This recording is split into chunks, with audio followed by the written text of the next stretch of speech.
Halo teman-teman, kembali lagi di channel Ikhtiar Lulus. Kali ini kita akan bahas tentang line chart, salah satu tipe soal yang akan muncul di writing task 1. Seringkali tipe soal ini dianggap sulit atau mudah, kayak gitu. Karena ada beberapa faktor, salah satunya adalah teman-teman akan menjelaskan proses naik dan turun, dan kadang-kadang tipikal trennya itu tuh nggak relatif common. Tapi kita akan bahas secara spesifik apa sih yang akan dibahas di writing task 1 yang ada line chartnya. Di dalam line chart, teman-teman itu akan menjelaskan trends. Trends bentuknya bisa berupa increasing, decreasing, fluctuations, ataupun stable. Dan di writing task 1 ini, untuk bisa achieve skor yang sangat tinggi, teman-teman harus memastikan bahwa satu, paham tentang ataupun mampu melakukan interpretation dengan baik, kemudian memiliki clear organizations, maksudnya komposisi urutan informasinya itu tepat kayak gitu, dan precise vocabulary. Precise vocabulary itu tuh menentukan vocabulary apa yang paling relevan untuk mendeskripsikan besaran kenaikan atau penurunannya. Oke, sekarang apa yang akan teman-teman lakukan ketika ngelihat sebuah grafik? Misalkan di sini bisa ngelihat bahwa ada tentang pertama ketika ngelihat grafiknya yang harus teman-teman lihat bahwa timeline, kemudian satuan yang dipakai, misalkan di sini dia menggunakan US dollar dan satuan yang dipakai adalah million. Jadi supaya teman-teman nggak salah dalam menginterpretasikan data, di sini dia menggunakan kata million. Jadi kalau ini maksudnya 10 million. 10 million USD. Kemudian di sini 20 million kayak gitu ya, sampai 100 million. Di sini teman-teman, jangan sampai nulisnya hanya 10 kayak gitu tanpa menambahkan kata million. Kemudian kalau seandainya dalam penulisannya di sini ada logo atau icon di dalam di keyboard itu kan ada ya. Nanti lebih baik menggunakan penulisan dolar seperti ini ketimbang menggunakan kata, karena teman-teman nanti akan bisa berdampak negatif terhadap jumlah kata yang akan dipakai. Oke, di sini teman-teman akan diminta untuk men-summarize tentang apa yang terjadi pada masing-masing kategori, atau istilahnya kita bisa bilang item. Di sini kategorinya berdasarkan negara. Money spent on books, ini berarti uang yang dialokasikan untuk membeli buku ya, di 4 negara yang berbeda. Kemudian melakukan emphasizes untuk menjelaskan tentang uh, rise and fall. Kemudian di sini teman-teman juga harus bisa meng-highlight rate sama patterns yang ada. Kemudian pastikan bahwa bisa menjelaskan comparison. Comparison tuh nggak mesti harus teman-teman menjelaskan dua item dalam satu kalimat yang sama.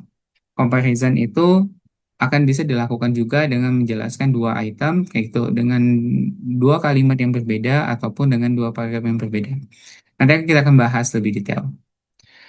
Untuk bisa mendapatkan apa yang akan dicari sama examiner, kita pahami dulu apa yang diminta sama examinernya. Yang pertama adalah accurate description. Seringkali ketika saya melakukan training, ada yang menulis data itu tuh salah. Misalkan yang apa ya? Misalkan yang satunya naik, yang satunya turun malah kebalik kayak gitu ya.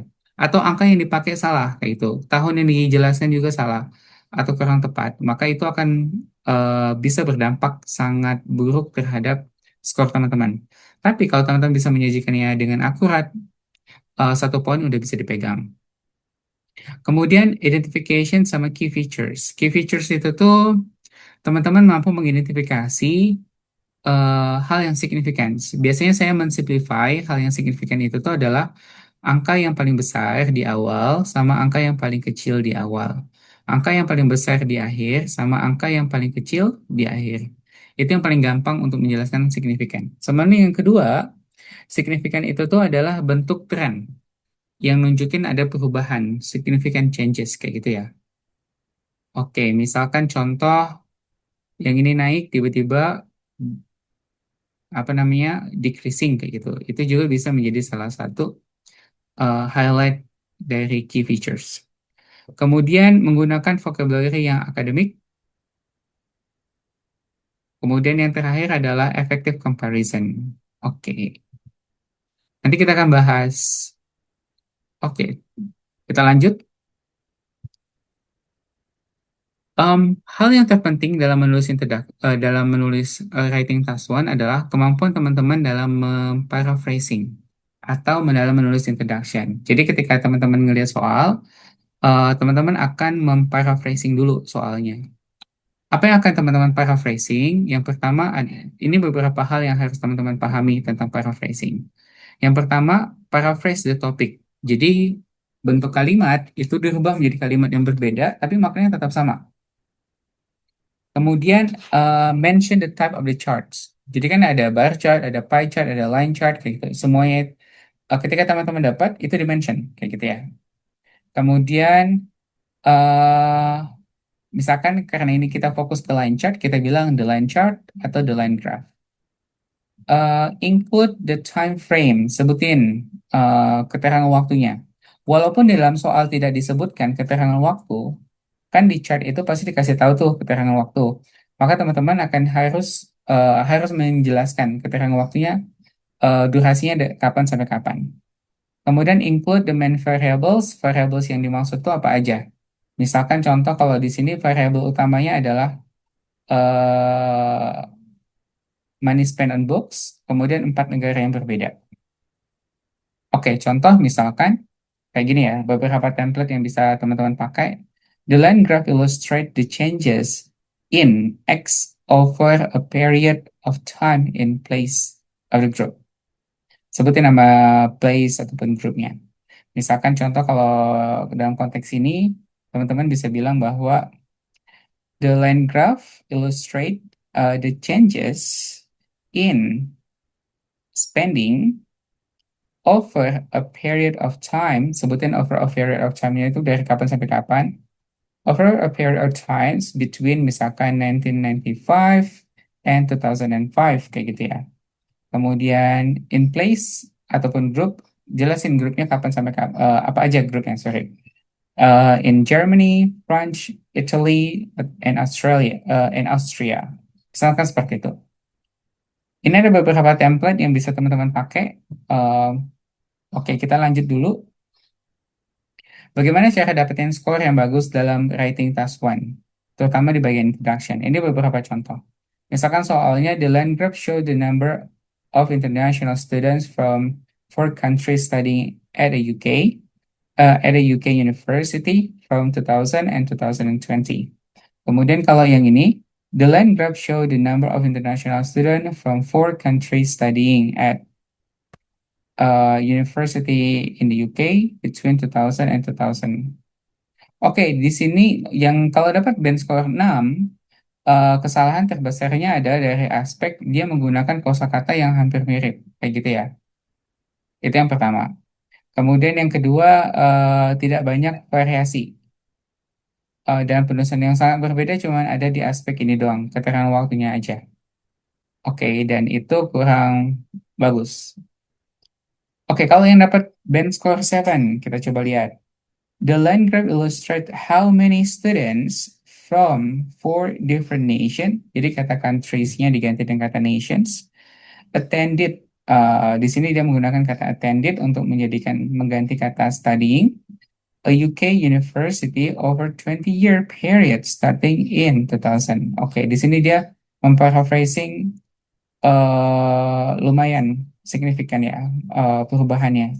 Kayak gitu, menggunakan kosakata yang sama tapi maknanya tetap sama, berbeda. Oke, yang berikutnya, eh, kalau pengen dapat band score 8, the charts depicts the trends in enrollment of overseas students from 4 countries at a British university throughout the period from 2000 and to 2020. Di sini dia menggunakan kata yang hampir completely different. Misalkan di sini dia menggunakan kata depicts, kemudian enrollment.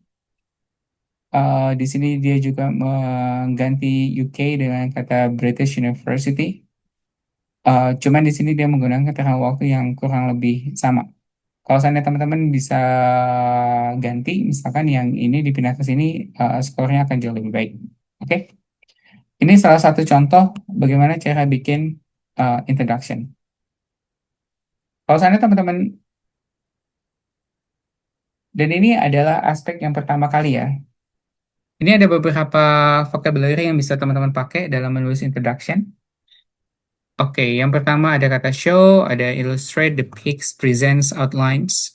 Kemudian number bisa diganti dengan kata figure for, totals, quantity, kayak gitu ya, tergantung konteks. From bisa diganti dengan kata over a period, bisa pakai between, and. Kemudian line chart bisa diganti dengan kata line graph. Compare bisa diganti dengan kata contrast atau examine.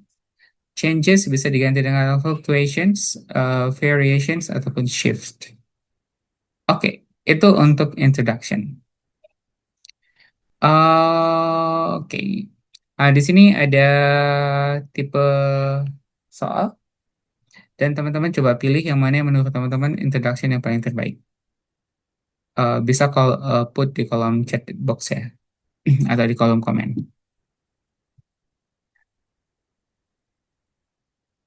Oke. Dan ini ada beberapa different way untuk menjelaskan tentang introductions atau menulis introductions. Teman-teman bisa menggunakan different way, misalkan variation using different verbs, itu bisa. Atau bisa juga changing the sentence structure. Changing sentence structure itu berarti komposisi kalimatnya itu tuh diganti. Yang awalnya misalkan diawali dengan subject, predicate, object, bisa juga diganti dengan kalimat pasif di awal. Misalkan kayak shown in the in the line graph are the percentages of the household with internet access in three countries during the year 2000 and 2020. Bisa juga menggunakan compressing, rephrasing, time expressions. Misalkan contoh, the line graph show how internet availability in in households change across three countries over the years 2000s to 2020. Oke, pilih yang terbaik menurut teman-teman. Kalau saya akan lebih memilih pola yang ini, yang sedikit berbeda dalam proses paraphrasing sehingga kita bisa dapat poin lebih banyak. Oke, di sini ada beberapa soal untuk paraphrasing. Teman-teman bisa coba latihan menggunakan soal ini. Eh, Post dulu, kemudian teman-teman bisa coba, kemudian jangan lupa komen. Nanti saya akan coba ngasih feedback dari komen yang udah teman-teman tulis. Oke, good luck untuk introduction di IELTS Writing Task 1, specifically untuk line chart.